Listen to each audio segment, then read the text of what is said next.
प्रभु यीशु मसीह के नाम में आप सबको शलोम। प्रेरितों के काम 3 अध्याय शुरू से लेकर 10 वचन तक हम सब मिलकर एक साथ पढ़ेंगे।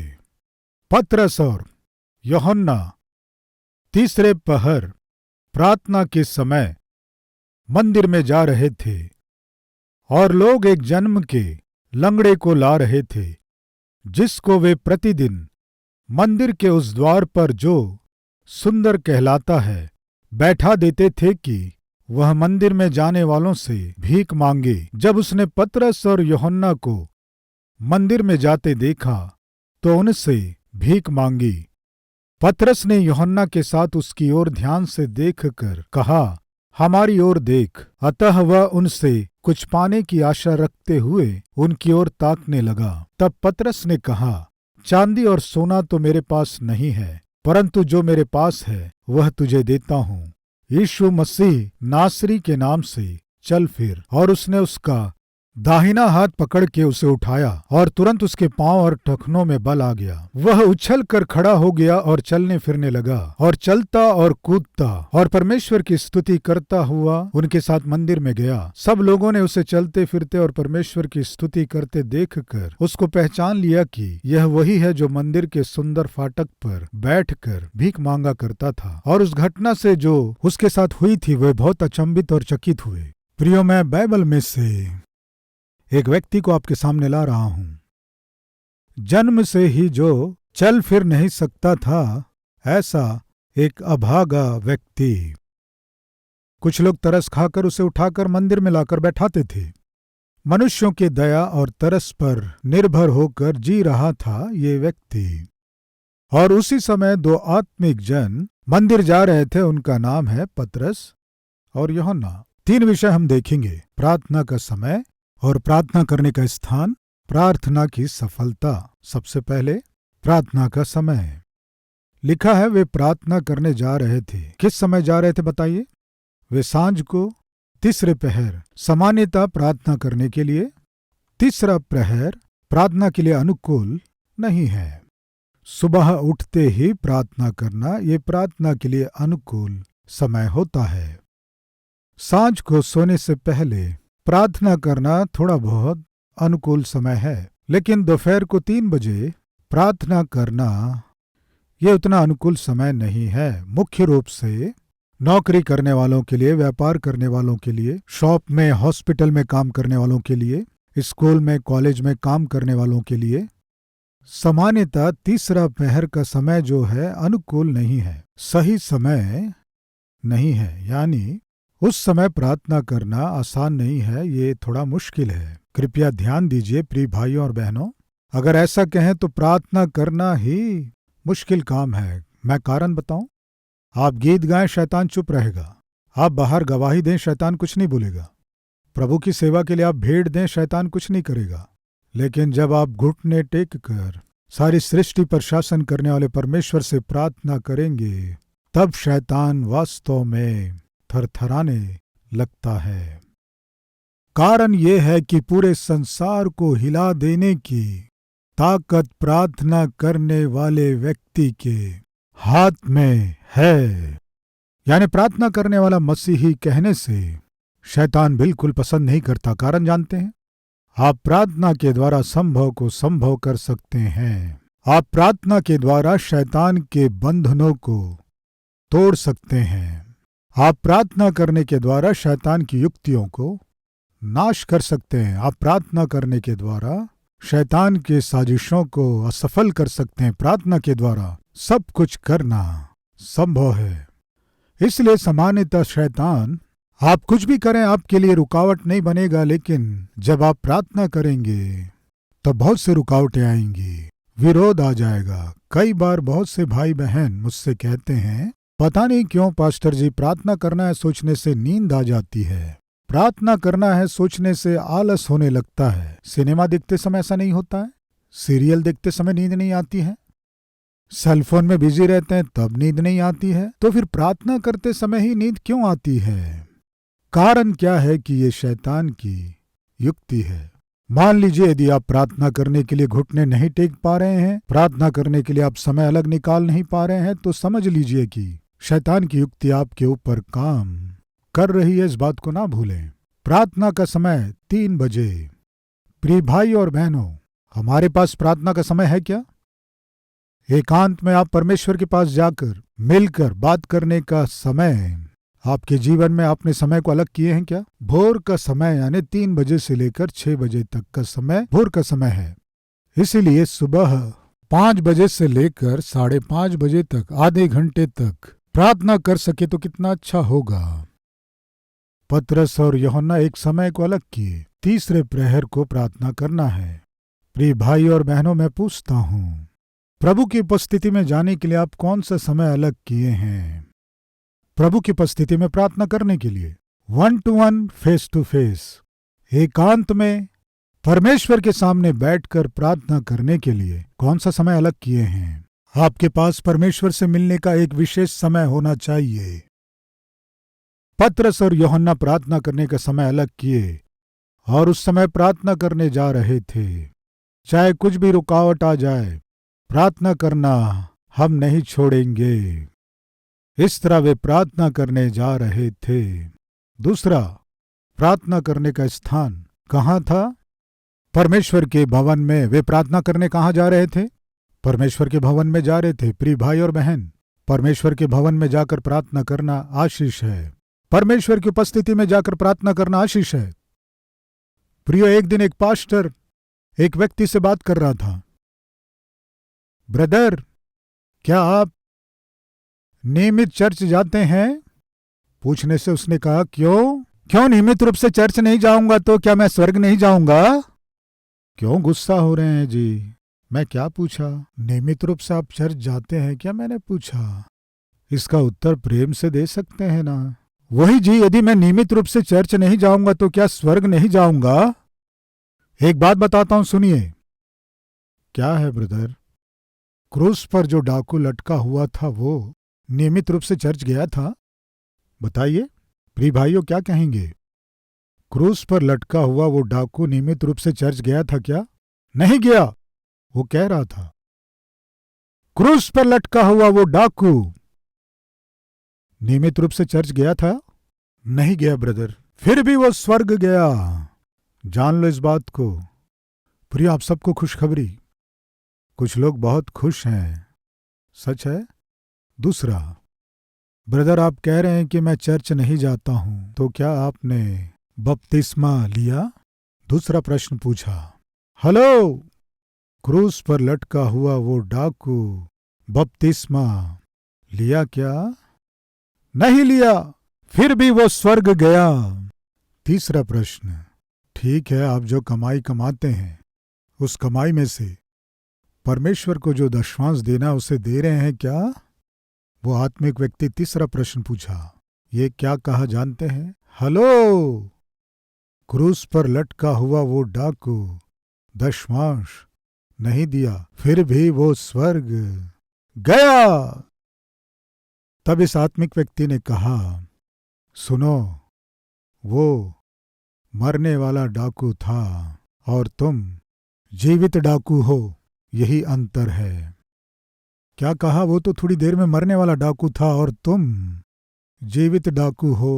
वो क्रूस पर लटका हुआ था, इसलिए उसे चर्च जाने का अवसर नहीं था, बपतिस्मा लेने का अवसर उसे नहीं मिला।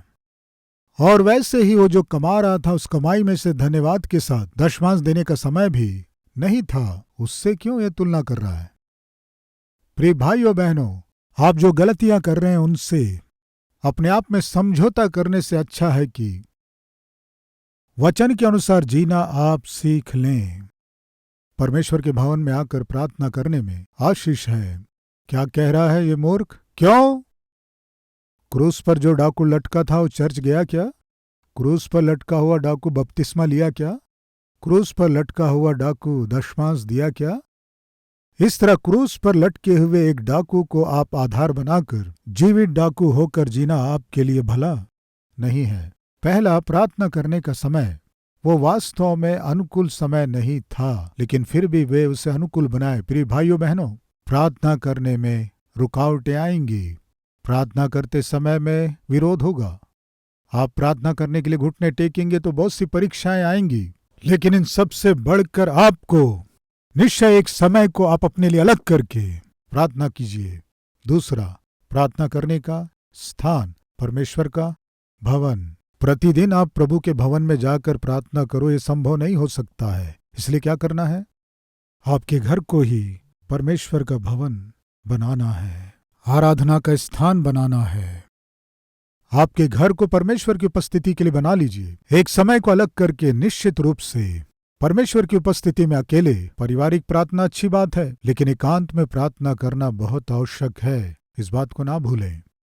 यीशु लोगों के बीच में प्रार्थना किया, यीशु चेलों के साथ मिलकर प्रार्थना किया, यीशु एकांत में जाकर प्रार्थना किया। हमें लोगों के साथ मिलकर प्रार्थना करना है, परिवार के साथ मिलकर प्रार्थना करना है और एकांत में भी प्रार्थना करना है, ये आवश्यक है। तीसरा, प्रार्थना की सफलता। फिर क्या हुआ? वे परमेश्वर के भवन में प्रार्थना करने जा रहे थे।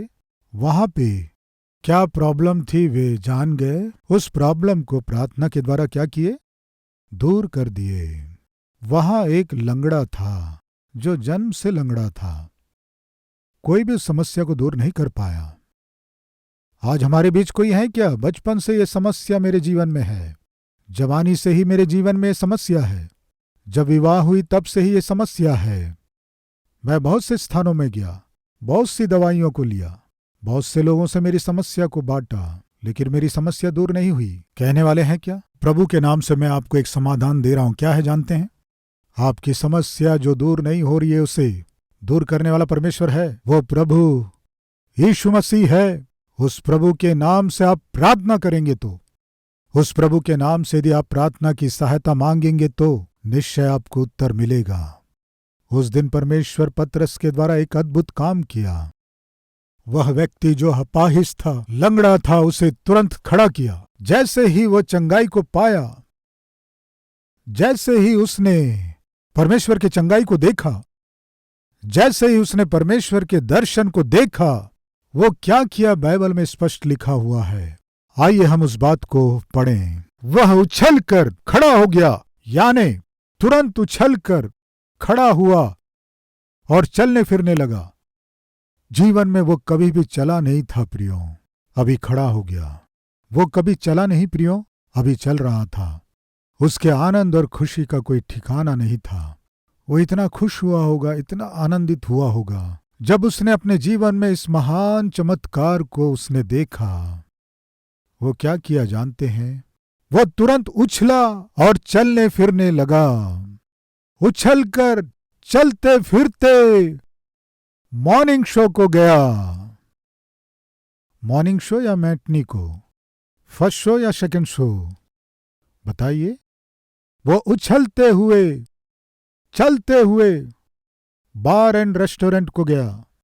वो व्यक्ति चंगाई को पाते ही कहाँ गया जानते हैं? जिसने उसे चंगाई दिया उसके उपस्थिति में। ये है धन्यवादी जीवन। कहाँ गया वो? वह उछलकर चलते हुए और कूदता और परमेश्वर की स्तुति करता हुआ उनके साथ मंदिर में गया। प्रियो, ये है धन्यवादी जीवन। आज हमारे बीच कोई है क्या?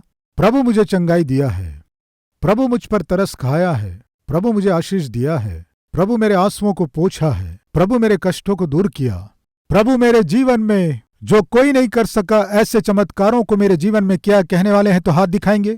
यस, तो फिर हमें क्या करना है बताइए? चंगाई पाकर हमें क्या करना है? परमेश्वर के आश्चर्य कार्यों को पाने के बाद हमें क्या करना है? परमेश्वर के मंदिर में उछलते और कूदते हुए जाना है, भागते हुए जाना है। आपके जीवन में जब अद्भुत कार्य होता है, आपके जीवन में जब आश्चर्य कार्य होता है, जब आप नौकरी पा लेते हैं, जब आप संतान पा लेते हैं, जब आर्थिक रूप से मजबूत हो जाते हैं, जब आप चंगाई पा लेते हैं, प्रिय भाई और बहन, प्रभु से दूर ना हो। सामान्यतः मनुष्य कष्टों में प्रभु के पास आता है। वो कष्ट दूर होने के बाद सामान्यतः मनुष्य परमेश्वर से दूर हो जाता है। उदाहरण, वो 10 कोढ़ी, वे बहिष्कृत किए गए स्थिति में थे। वे सबसे घृणा किए जा रहे थे, सब उन्हें अछूत कहते थे। वे 10 कोढ़ी यीशु के पास आकर प्रभु प्रभु प्रभु, हम कोढ़ी हैं, हम अछूत हैं, हम सबसे ठुकराए गए हैं, कृपया हम पर तरस खाइए। प्रभु के पास आए। यीशु मसीह ने उन्हें चंगा किया। जाओ, तुम अपने आप को जाकर याजकों को दिखाओ। सामान्यतः जो कोढ़ी लोग हैं, चंगाई पाने के बाद याजक के पास जाकर अपने आप को दिखाना है और वैसे ही धन्यवादी भेंट को उन्हें चढ़ाना है। ये व्यवस्था में परमेश्वर की दी गई आज्ञा है। तुम जाओ, जाकर अपने आप को याजक को दिखाओ। जाओ। इस तरह कहने से जब वे रास्ते में ही थे, उसी समय वे 10 कोढ़ी चंगे हो गए। कितने लोग लौट कर आए? कितने लोग लौट कर आए? केवल एक व्यक्ति। 10 में एक व्यक्ति उसके जीवन के उस चमत्कार को देखकर आनंद से, खुशी के साथ भागते हुए लौटकर यीशु के पास आया। ध्यान से सुने, यीशु के पास अपनी आवश्यकता को लेकर कितने लोग आए? 10 लोग आए। जब वे कष्टों में थे, 10 लोग आए। शरीर सड़ रहा था, 10 लोग आए। कोढ़ से दुख भरा जीवन जब जी रहे थे, 10 लोग आए। जब वे कष्ट में थे, वे आए। लेकिन कष्ट दूर होने के बाद 90% नहीं आए। हैं क्या कोई हमारे बीच ऐसे लोग? जब आप कष्टों में थे, बेरोजगार थे, बीमारी में से गुजर रहे थे, अपमानों में से गुजर रहे थे, आपकी समस्या को कोई दूर नहीं कर सकता, केवल समस्या को दूर करने वाला परमेश्वर है। जब आपको लगा, दौड़कर प्रभु के पास आए और आते हैं। कष्ट दूर होने के बाद, आंसू पोंछ दिए जाने के बाद, जीवन में सब अच्छा होने से आप क्या करते हैं? 10 लोगों में उस एक व्यक्ति के समान प्रभु के पास आकर क्या आप धन्यवाद देंगे? या उन 10 में से 9 के समान पाए हुए आशीष को लेकर पीछे मुड़ के भी नहीं देखेंगे, चले जाएंगे?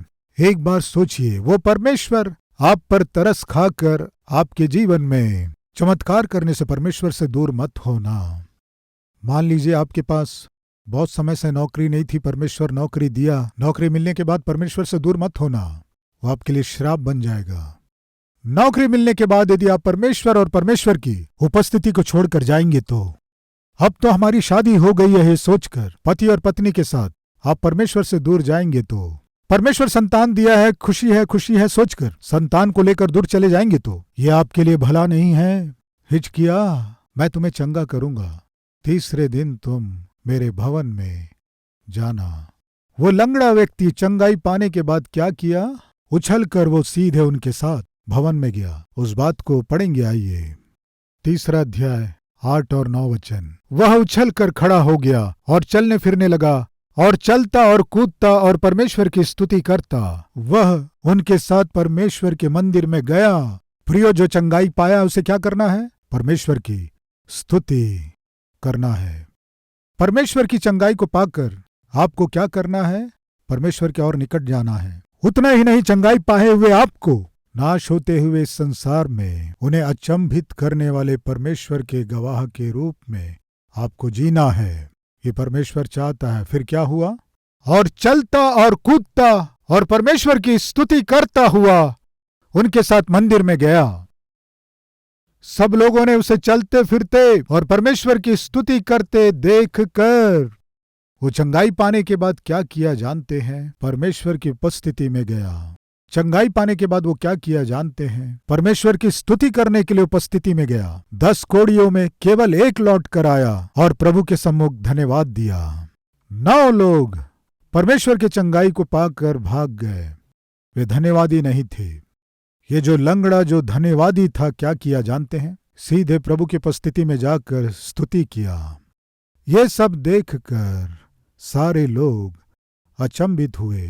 प्रिय भाई और बहन, जब परमेश्वर आपके जीवन को सुधारता है, आपका परिवार चकित होना है, आपके रिश्तेदार अचंभित होना है, आपके मित्र अचंभित होना है, आपकी गवाही को उनके साथ बांटना है। कृपया परमेश्वर ने आपके जीवन में जो चमत्कार किया है उसे छिपाने की कोशिश ना करें। किसी से कहे बिना छिपाने की कोशिश ना करें। 12 वर्षों से जिस स्त्री को लहू बहने की बीमारी थी, यीशु के वस्त्र को जैसे ही छुई तुरंत चंगी हो गई। लेकिन क्या की जानते हैं? किसी से कहे बिना चुपचाप जाने की कोशिश की। यीशु ने पूछा, कौन है वो जिसने मेरे वस्त्र को छुआ है? इस तरह जब यीशु ने पूछा, अब उसका छिपना असंभव था, इसलिए यीशु के सामने आई। यीशु ने कहा, तेरे साथ जो हुआ है कह। इसका अर्थ जानते हैं? आप चंगाई पा लिए, आप अच्छे हो गए, चुपचाप जाते हैं क्यों? किसी से कहे बिना आशीष को और चंगाई को पाकर चुपचाप जा रहे हो? बताओ। आज हमारे बीच में 12 वर्षों से लहू बहने की बीमारी जिस स्त्री में थी, ऐसी मानसिकता वाले बहुत से लोग हैं। आपके जीवन में परमेश्वर ने बहुत से चमत्कार किए हैं। आप कितने पापी हैं आप अच्छे से जानते हैं। आप परमेश्वर से कितना दूर हो गए आप जानते हैं। आपका परिवार कैसे नाश हो रहा था आप जानते हैं। कैसे नरक का अनुभव किया आप जानते हैं। लेकिन आज परमेश्वर आप पर तरस खाया, आपके घर को बनाया, आपके परिवार में खुशी को दिया, आपके शरीर में चंगाई को दिया, आपकी आर्थिक स्थिति को स्थिर किया, मजबूत किया। लेकिन बताते नहीं हैं, गवाही नहीं देते हैं। आप अपने आसपास के लोगों को परमेश्वर के किए गए चमत्कार को क्यों नहीं बताते हैं? लज्जित होते हैं। फिर चमत्कार पाते समय आप लज्जा नहीं किए, लेकिन चमत्कार देने वाले परमेश्वर के विषय में संसार को बताने की बात आती है तो शर्माते हैं, लज्जित होते हैं। प्रिय भाई और बहन, छिपाइए मत। परमेश्वर आपके जीवन में जो चमत्कार अद्भुत कार्य किया है, बहुत से लोग जानना है। वे लोग क्यों अचंभित हुए जानते हैं? वो समाज के बीच में आया, उसके अतीत को जो जानते थे उन लोगों के बीच में आकर उसका परमेश्वर को स्तुति करना देखकर वे सब चकित हुए। यस, आपके अतीत को जिन लोगों ने देखा है और आपके अतीत को जो जानते हैं, आज आपके जीवन को परमेश्वर ने जब चंगाई दिया, जीवन को जब सुरक्षित किया, आपको देखकर सब लोग अचंभित हो सकें, परमेश्वर की महिमा कर सकें, वे भी प्रभु के पास आ सकें। आपको क्या करना है जानते हैं? संसार में आपको गवाही देना है।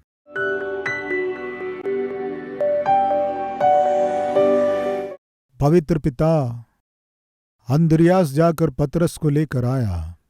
जब पतरस प्रचार किया, 3000 उसके बाद 5000 लोग उद्धार पाए। आज हमारे प्रिय लोग अपने रिश्तेदारों को, भाइयों को, बहनों को उद्धार में लेकर आ रहे हैं। जितने लोग उद्धार पा रहे हैं उन सबको हम आपके हाथ में दे रहे हैं पिता। उन्हें आत्मा में बलवंत कीजिए, उन्हें अच्छा स्वास्थ्य दीजिए, उन्हें अच्छे भविष्य को दीजिए। जो आत्माओं को जीते हैं, जो उद्धार पाए, सबको आशीष दीजिए पिता। उस दिन पतरस और यूहन्ना प्रार्थना करने के लिए गए। वे प्रार्थना करने जा रहे थे, उसी समय प्रभु के नाम से लंगड़े को चंगाई दिए। फल स्वरूप वो लंगड़ा चंगाई पाकर उनके साथ आपके भवन में स्तुति करने के लिए गया। वैसे ही प्रभु, हमें आपकी आराधना करने के लिए अकेले नहीं जाना है, बहुतों को साथ लेकर जाना है। ऐसा अनुग्रह हम पर कीजिए, यीशु मसीह के नाम से मांगते हैं पिता, आमीन। प्रिय, अब से आप अपने जीवन से प्रभु को दिखा सके, ऐसे आत्मिक व्यक्ति के रूप में आप बढ़ सकें, मन से चाहता हूं। इस संदेश के द्वारा आपने आशीष पाया है तो लाइक कीजिए और बहुतों को शेयर कीजिए। और उतना ही नहीं, एक कमेंट कीजिए, उसे मैं पढ़ूंगा, प्रभु की महिमा करूंगा। फिर मिलेंगे, तब तक के लिए शलोम।